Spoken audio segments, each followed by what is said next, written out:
And welcome back. So, we are here again to chat through our real estate stats. What's happening still with the Denver Metro when it comes to our real estate numbers? So, as always, joined with the very talented Brenna Harper as her company, Land Title, puts these stats together for us in analyzing, well, at least putting the numbers together. We get to analyze it, kind of chat about it, Yeah. all the cool stuff that's happening there. So, Brenna, go ahead and introduce yourself for those who may not know you.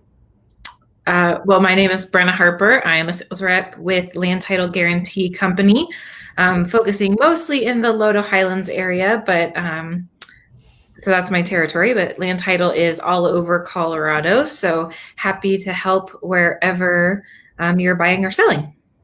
Yeah. And again, right as you're watching the video, type your name in the chat box. Let us know that you're here. If you've got specific questions, anything you want further information on, right? That's how we know what to talk about. So now, Brenna, let's talk for a moment about fraud. This happens a lot in real estate. This is a big deal in areas people may not think, right? It's it, hard to like steal somebody's house, so to speak. But man, they're sure getting creative with fraud. And you and I had a recent experience sometime last year. We were selling your car, Yep. and the car was stolen. Right? They gave us a bad check.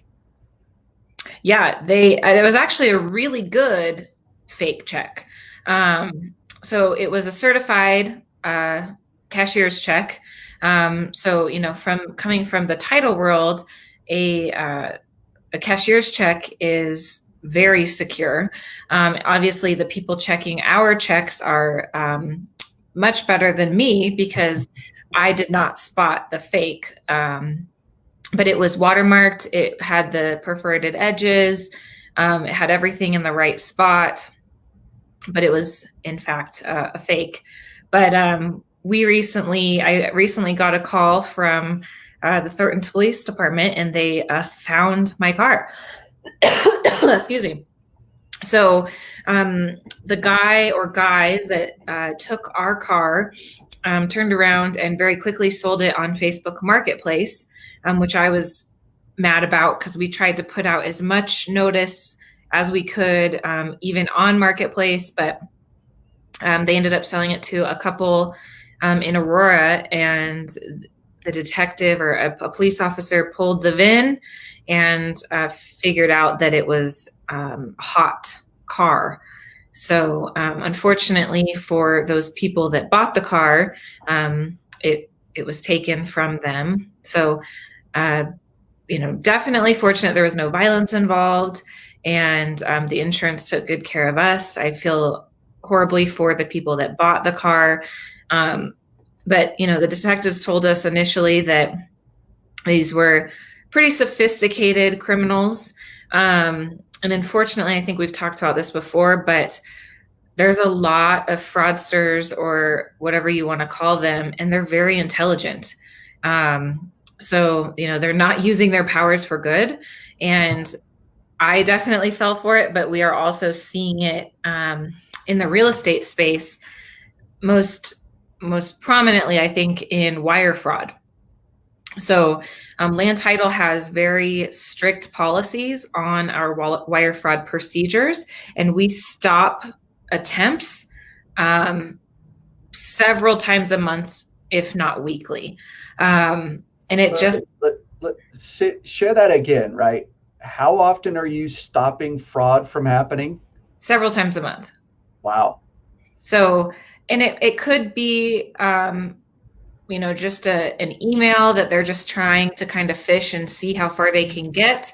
So I'm not saying like it got all the way to where someone's sending their money, which sometimes it gets pretty darn close to that too. But, one of the more recent attempts that I heard is that they had called the buyer and had several conversations with them. And so the buyer thought that they were the closer. Now, when they talked to the closer and they said, oh yeah, this is your number. It was out of state. Land title happens to be local. So that was our first red flag, but he was convinced that, well, my closer said this and my closer said that. And we're like, that was not her.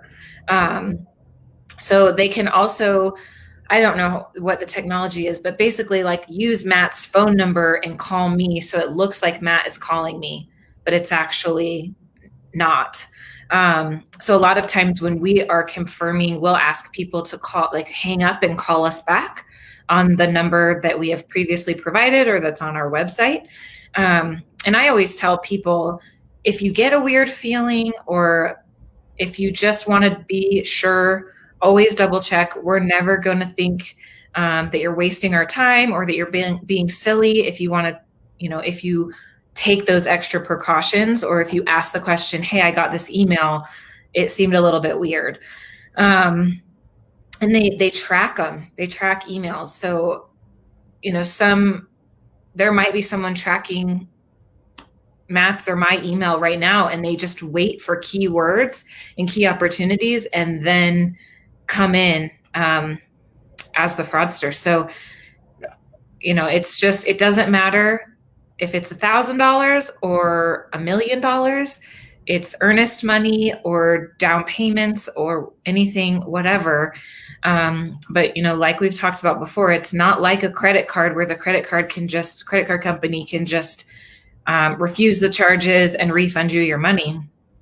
A lot of times they're gone. They're in a bank account, or it's gone. So people work really hard for their money, and buying or selling a home is one of the largest financial transactions a lot of us make. And we don't want, to get in too big of a hurry to pay attention to this, because it could really wreck your week or your month or your year. So we're doing everything on our part. We ask that our agent and lender partners also do everything. I kind of joke that it's like, well, if your parents told you something and you only listened when it was your aunt and uncle or your whatever, like if we can tackle it from all sides, maybe we can keep it from happening. So, if anything doesn't feel right, or if you have questions, just double check. Yeah, I mean, right. Walk through this scenario real quick. You have been in your house for, say, 7 years, great appreciation over those 7 years. You sell it, you're all excited about moving into the new house.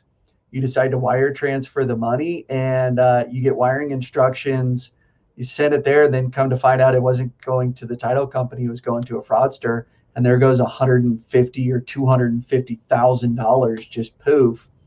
Right. And it leaves that bank account, goes to another bank account, goes to another bank account, whatever these criminals do. I don't really know. I've never been shady that way into how they do it. Right. But that would be a devastating moment to know that money's just gone. Now, for our car, right, when you and I sold the car, very fortunate we had insurance in that scenario to step in and pay for the car. Absolutely. The buyers that bought the car and probably gave cash, several $1,000s worth of cash, there was no auto insurance or cash insurance on that money being stolen.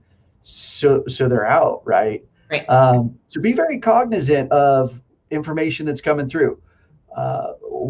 Who's providing it? What does it sound like? And look into some of the details, especially when it comes to wire transfer. We've got a document we provide our customers that goes through a whole list of things. One of the things it covers is wire fraud. Let's be very, very specific on how we're going to transfer money, and a lot's transferring in a small window. So it's profitable for these fraudsters. That's why they do it, and let's try to make it very difficult on them, and hopefully they get caught when they can. Yep. So real estate, some things are changing here with our numbers, right? I mean, it's a different story. It's a completely buyer's market now. There's so much inventory. It's just a walk in the park. Yeah, it's amazing. You just, take your time and think about it. And yeah. Yeah. And for those that have been watching our podcasts or live videos in the past, that's not been the message we've been delivering. And that's not our message today. So You want me to pull up your stats and we'll screen share this here real quick? Yeah. Okay, perfect. All right, so let's hit the highlight reels. What's happening for our March numbers? Now, again, we're looking at March numbers because we're here in April. So we're looking back at the month that was March 2021. Yep. So for March, we had just over 5,000 sold listings in total for detached and attached homes, which is up over 30% year over year. About 1,200 more homes sold in February than sold in March. Or I'm sorry, 1,200 more homes sold in March than sold in February. And we're up 11.7% year over year. The interesting thing about this, however, is that we had 5,500 new homes come on the market, which is less than the previous month. But we are just absorbing inventory so quickly that our active inventory, and I'll show you this in a minute, is still decreasing. So our active inventory is going this way, our sold and under contract or pending are going this way. And so it's just really making it feel pretty extreme. Case in point, the percent of list price to sold is 104% for detached single family. So to put that into dollars and cents for you, the average sold price in Denver for detached single family is just at about $663,000. That means that on average, it's about $27,000 over that price to get it purchased. Now, keep in mind that that's an average. We've seen it a lot higher than that, and we've also seen some that are lower than that. But that's a really great conversation to have when you're looking at buying. We don't want to be looking right now at the top of our price range or price comfortability, because we're more than likely going to have to go above that price. So if you look at something that's $660, you're now going to have to go up to $680, $690. Are you comfortable with that? So, kind of using that metric of about 4 or 5% above asking to say, am I comfortable going above that? Or do I need to shorten my search a little bit or adjust my search rate range so I can set myself up successfully? This next stat is, did you have something to say, Matt? Yeah, so before we jump into that, right, when we look at historical kind of average appreciation, that number is give or take around 4% for the course of a year. Now we're talking about from the moment it gets listed to going under contract, saw a year's worth of appreciation for historical average. Yeah, Now that's a matter of days, right? And then when we compound the other homes that are coming on the market, you and I had a conversation with a friend of ours who's in real estate. He's an agent, and having the conversation with his clients that they had about 3 weeks to get into the neighborhood they wanted to, because they were searching into a price point and wanted to be in a specific neighborhood. Well, over the course of the next 3 weeks or 4 weeks, when those homes that they just missed out on closed and they went for 4%, 5% over list price, the next homes coming on the market, that becomes the new baseline. Yeah. That's now where they're starting, because my neighbor got it, but my home's way nicer. Why shouldn't I get more? Right. They're going to increase their price at that same level. That's an astronomical increase. Yeah, and I actually was talking to a client friend yesterday, and she said that there's a builder in town that is now increasing their base price every 2 to 3 sales. So it's not every 6 months, it's not every 4 months, it's every 3 homes they put under contract, they increase the base price. Which may happen over the weekend. Right. Yeah. So, and that was the conversation that this client was having with her customers was, you can wait on it, but if they do one more contract, it's going to increase that base price. And then what does that do to your buying power? What does that do to your design center and all of those things? So things are just moving very quickly. And I think, it can be very overwhelming. But seeing some of these numbers, it can be overwhelming. It can be mind boggling, but it's hopefully setting some expectations so you know what you're walking into and don't feel totally rattled and just totally sideswiped. Like, okay, I knew what I was walking into. It's still nuts, but at least I know it's nuts. Yeah, right. Crazy. If I understand the rules that the game is played with today, then I can play within those rules. If I don't know what the rules are, then it's hard to compete at the same level. And that's the power of this information: is what are the rules that we're playing with? What's happening right now, so that I can strategically compete, whether I'm a buyer or a seller. Yeah. And I'll show you in a few later slides. I know 662 is an average price point. Makes your stomach hurt a little bit, but that's overall attached and detached for all of Denver Metro. It is not that price for every county, for every home. So just, that's just one marker. That's just one example. But that's not how it is for all of Colorado or even all of for Denver Metro.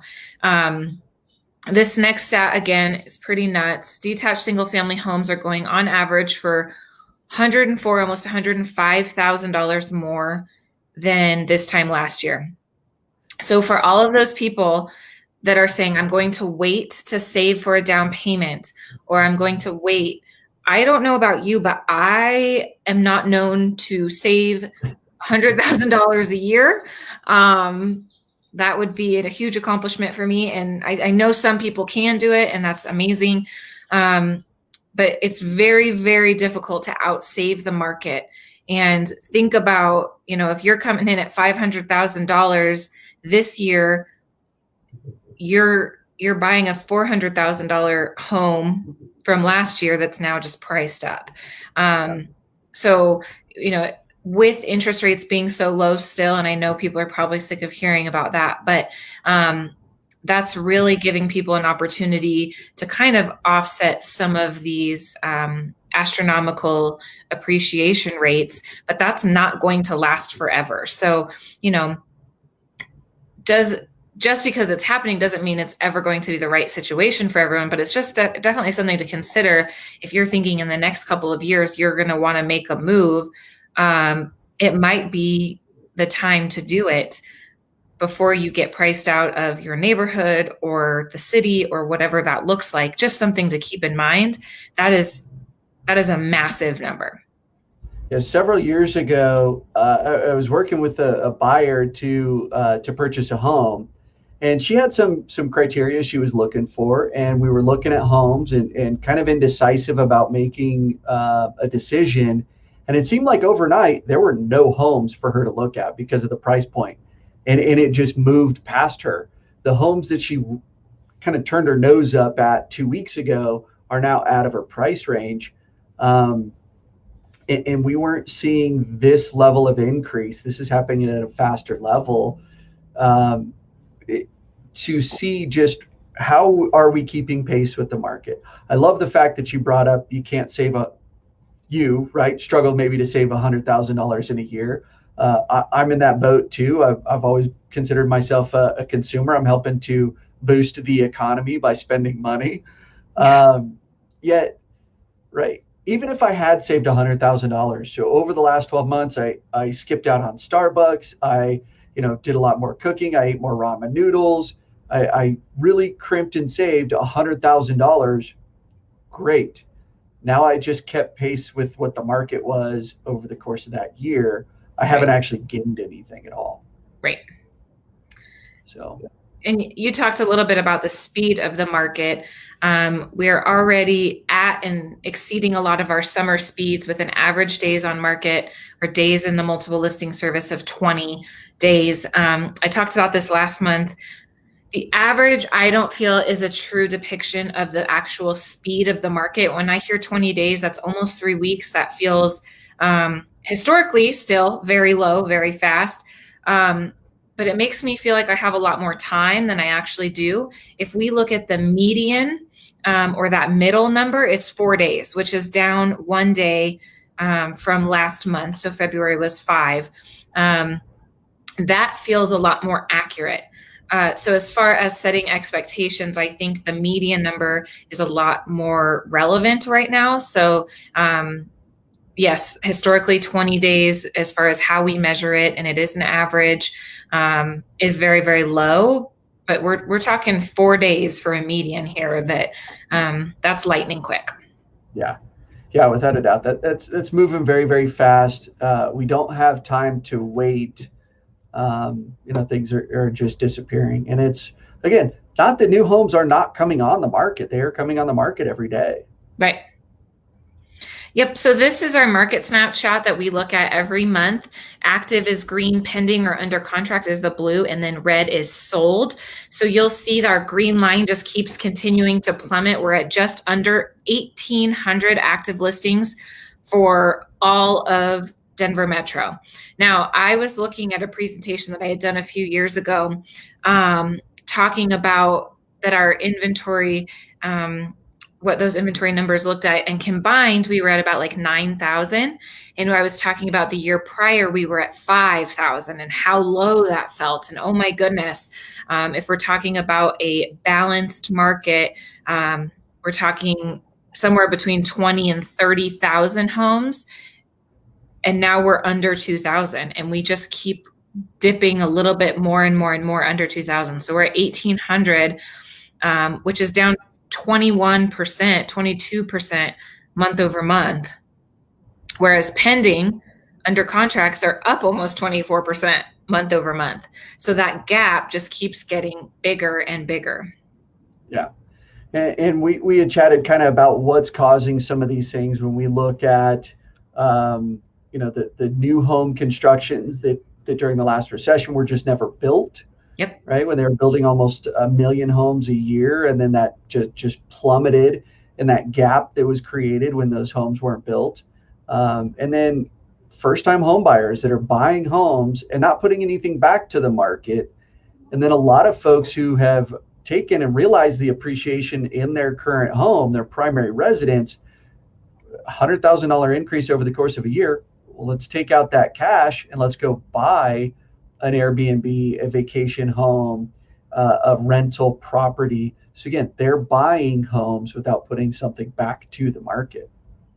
Yep. And we also have the people from out of state that are now allowed to telecommute, from Silicon Valley, Oregon, DC, New York, that are choosing to come inward from the coast, and they're also taking and not giving back. So it's just a few things that are compounding on top of each other, the shortage of the new builds, and then all of these people that are just increasing demand but not doing anything to replenish our supply.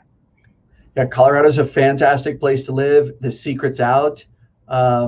For those that are watching that believe that it's, when we legalize marijuana, that's not actually the way that it's gone. As a Colorado native, I remember my grandparents talking about the influx of people from California and Texas. It's always been a transplant state. It's a wonderful place to live and to grow up. It is impacting the affordability of real estate, but still, there's ways to get into real estate, even as a first-time home buyer. Even if your budget's not $660,000, you can still get into real estate and get in the game, and eventually, level up to a home that may be that dream home. Absolutely. So as we kind of go through these slides, active listings, month over month and year over year. So we're at, just like I said, 1,794, just under that 1,800 mark. This time last year, we were at 7,200, which was pretty darn close to what it was even in 2019 at 71, just under 7,200 again. So last year, we definitely absorbed more of our inventory than we have in previous years. We also didn't, if you see kind of these curves, in the summer months, we get a little bit of an influx of inventory coming off of our spring selling season. And that kind of replenishes a little bit. And we just didn't have that same thing. Less people were putting their homes on the market, obviously, with COVID. People a little bit more cautious, rightfully so. And then people are continuing to buy. And then all of those outside factors that we're talking about, that we're just so incredibly low right now. If we break it out into detached, we're at under or right at 1,000. Pretty much there's 78% decrease year over year. 1,000 detached homes in 7 major Denver metro counties. Now, I don't know the number to this, and I don't know if land title has how many actual detached homes total are in the 7 major Denver metro counties. But we're talking about a very, very, very small percentage when we're looking at 1,000. Yeah, and if you look at Broomfield, there's 18. There's 18 homes. So I hope you like, Denver County, Douglas County, Arapahoe, and Jefferson, because that's where most of the homes are. Yeah. If you want to be in Broomfield County, start knocking on doors to see who wants to sell. Well, and Broomfield has really relied on some of that builder business in previous years, and they're just really seeing and feeling that shortage. I know in our area up in Adams County, we feel it a little bit as well with how much new development there has been, and they're really scaling back on the rate that they are releasing those. But 18 for Broomfield. Granted, it's not a massive county, but still, that's not a lot to choose from. Yeah. But here's what I wanted to show you, that things can be a little bit different, especially as you break this down. So this is attached single family. If you look at Denver County, it's at 506, which still is not a lot, but comparatively, it's incredibly, it's a lot more than anything else. The next closest one is Arapahoe at 130. So what we're seeing here is, the flight to the suburbs. We saw a little bit that people wanted grass and they wanted more room, so they weren't all on top of each other.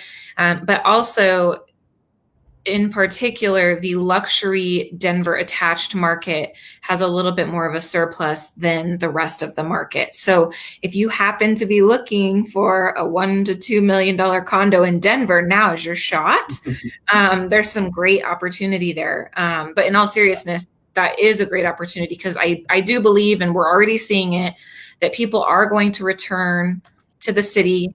There's starting to be life kind of breathed back in. We had opening day, which felt so great. I work right at Union Station, so I really feel the differences that the last year has made. So this opportunity is not going to last forever, but it is one right now. Yeah, and to your point, we are seeing there are pockets within real estate. There are sub-markets. Now we're looking at the 7 major Denver metro counties and what's happening in a broad spectrum.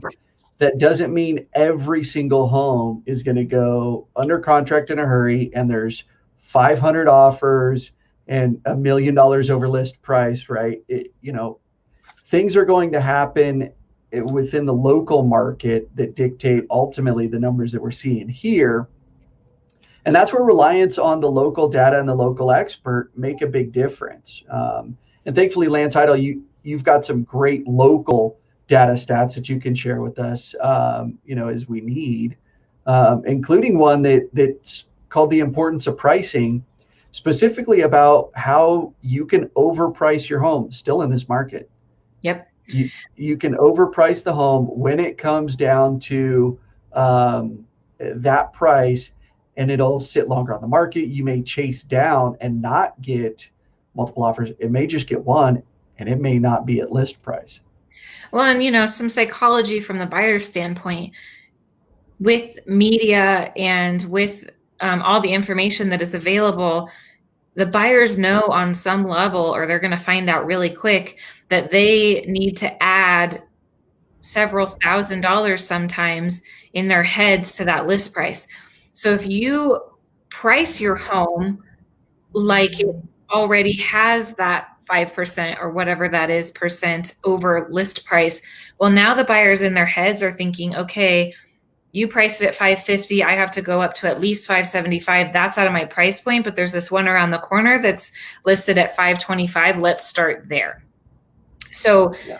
while we have a lot of flexibility and a lot of leeway because obviously inventory is so low, and most homes are selling, and most homes are selling for at or over like 97%, the amount over or the amount of offers that you get with favorable terms is truly still dependent on pricing it correctly.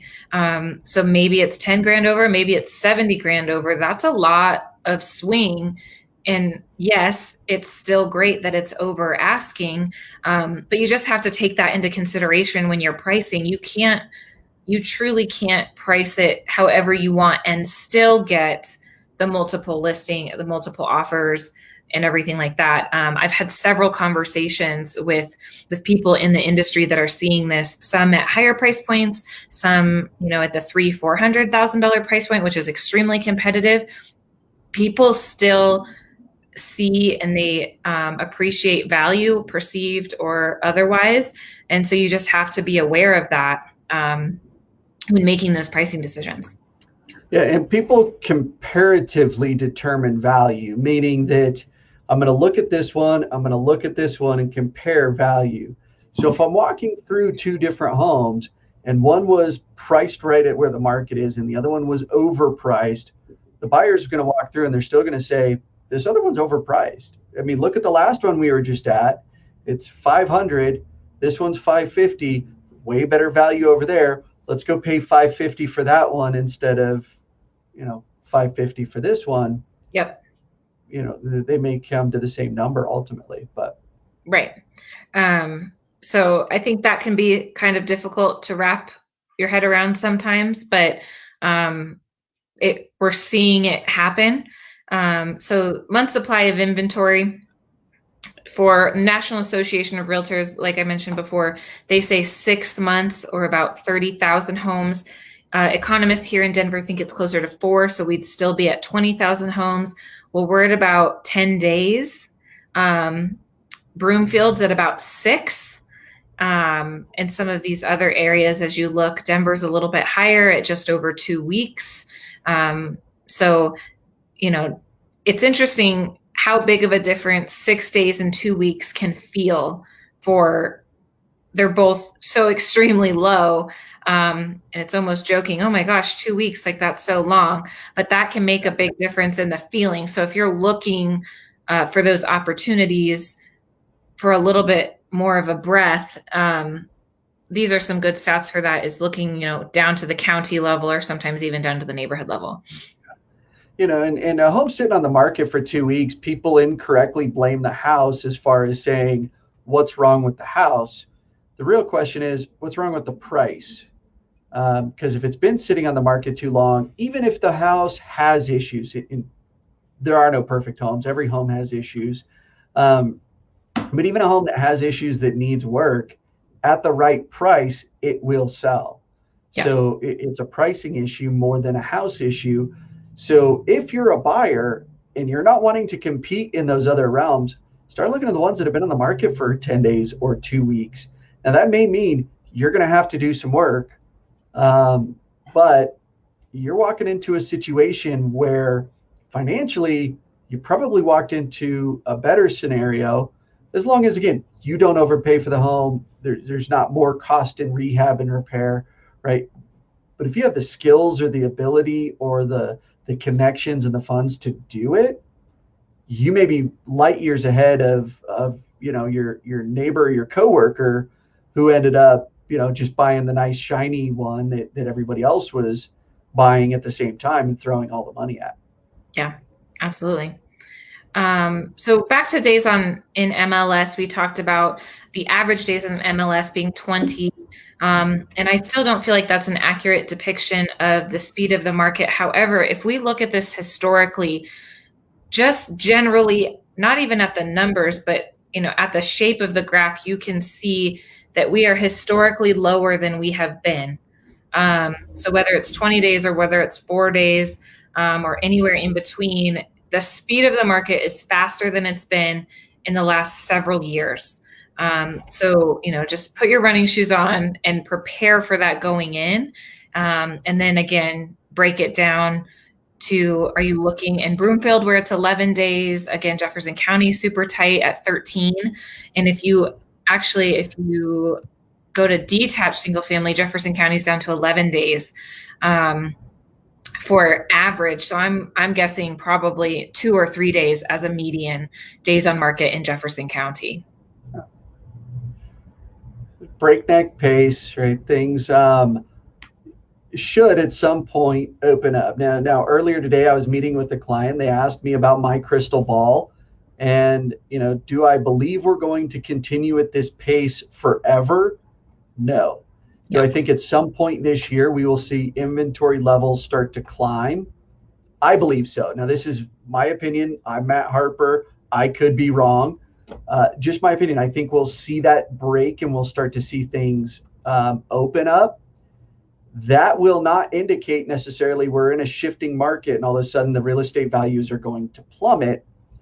It just means that things have opened up and we may not see 15% appreciation over the course of a year or 4% in a matter of a day when it comes to list to sales price ratio. And that's a good thing, right? Like, this is not a sustainable pace. And there's a lot of other issues that arise with it. So a little bit of a slowing, more inventory, that's not a bad thing. That's not something to fear. It doesn't mean that buying a home now or selling your home now is a bad choice. And honestly, we don't know exactly what's going to happen. I think the quickest thing that will probably slow us a little bit is if interest rates peak up. You have to think, for about every percentage point an interest rate increases, it decreases your buying power for about $10,000, which 10%. Isn't a ton, but that is an impact, especially when people are being forced to kind of reach the top of their comfortability anyway, just to get into a home. So if interest rates do go up, that's going to affect things as well. As we look here at our sold data, we're up year over year, month over month, and we anticipate that that will continue. Really and truly, our limiting factor on the solds would be inventory. We can't sell what we don't have. So I don't believe that the buyers are going to all go away. Even if some of them go away, we'll still have an incredible demand. But, typical years, discounting 2020 because it's a little wonky, we have this nice little curve, and it kind of waves like that. So obviously this year's a little sharper than it has been in past years, but we would typically encounter that those solds would go through May, June, and then start to taper off a little bit in July, and come back down. But, just with inventory continuing to plummet, will it plateau a little bit sooner? Will it still go up? That's to be determined, but I don't think I don't think the bottom's going to drop out. Yeah, I'm kind of expecting we'll see our typical seasonality go, which means we may have a slower second half of the year than what we've had in this first half, and maybe a slower second half than what we seasonally see. But again, not necessarily indicating we're seeing a shifting market and the sky is going to fall. Back to a kind of appreciation and why maybe I shouldn't wait when I'm looking to buy. This is average sold price, and just for detached single family. And again, there is some variance as far as seasonality goes, but the general trajectory of this graph is continuing to increase. We are at $39,000 appreciation month over month. So again, like Matt was talking, we had a conversation when he was saying we're 3 weeks to being priced out. That's not an exaggeration. And, we're 18%, almost 19% year over year. And even if it has a little bit of a seasonality dip, we're still going up. So take advantage of the low interest rates to offset some of that craziness. If it makes sense for your family to buy right now, because if it makes sense now, you're probably still going to have to in 6 months to a year, you're just going to pay more. So, if you look here from January, it spikes up. You can see that it's a pretty significant spike up. So we're running into some of that with appraisers using 90-day comps or comparables. The market is not what it was 90 days ago. It's not what it was 30 days ago. So your neighbor's house down the road sold in January, and you're like, oh, that's great. My buddy should move into the market. Well, that's not the price anymore. We've moved on. We've moved up. So, I think a lot of people say now is a good time. I think there's always, for certain people, there's always a good time to buy, but I don't see it getting cheaper or a better deal anytime in the foreseeable future. No, and I think overall, big picture, real estate values are going to go up over time. And we look at this graph specifically. Back 6 years ago in 2015, average detached was under $400,000, and where it's grown today, we're going to see. Okay, 6 years from now, will the prices be higher than they are today? Maybe. Over 30 years, most likely, right? So, does it make sense to get in now? Sure, for a number of different reasons. In 6 months or 12 months from now, will it make sense to go in at that point? Yes, for a number of different reasons, right? It depends on what your reasons are. And there's always opportunities to be had in every market. Absolutely. The last one I want to kind of show, and not necessarily to scare, but just to show kind of some differences here. And again, this is back to percentage sold to list price. So overall for detached single family in Metro Denver, we're at 104%, which is a 1.3% increase from last month. So again, getting more competitive with less inventory and more people on the market. But if you come over here to the left-hand side, depending on, and we could break this down even further into different counties, what that looks like, but in your specific price points, there's different variants there as well. So, with that 500,000 to 600,000 being the most competitive at over 105%, and crazy that $1 million to $2 million is 101%. Like that's nuts. And then you drop down into the 200 to 300 and you're at 98%, which is more historically normal.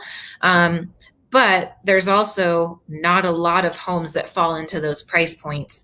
Most of those people, not all, most of those people are either first-time home buyers that don't have supplemental cash to make up appraisal gaps or anything, or they're investors that don't want to pay that because there's no emotional connection to the home, or maybe even true necessity. It's all about dollars and cents and if the numbers make sense. So there's also some of that goes into those types of properties.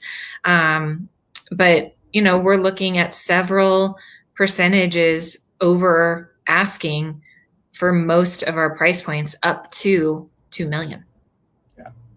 Yeah. Interesting to see, right, where those numbers have gone, the historical pieces to it, just for context.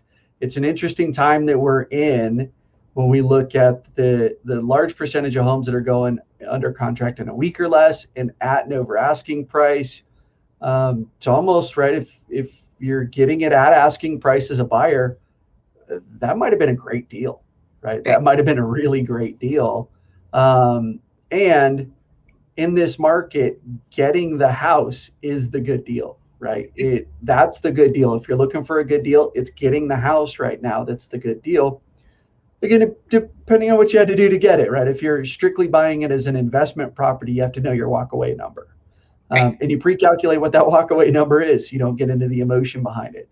And because as we look at, the HGTV entertainment piece of it, and some investors that get emotionally caught up and start bidding up and over their number, that's how you get into trouble. Don't do that as a real estate investor.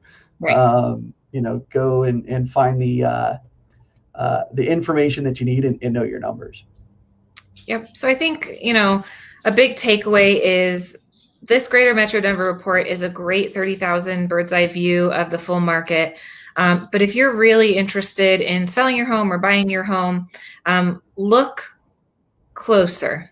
Look down to your neighborhood. Look down to your zip code and get some of the true information, because again, you want to set expectations and you want to see if there are opportunity areas.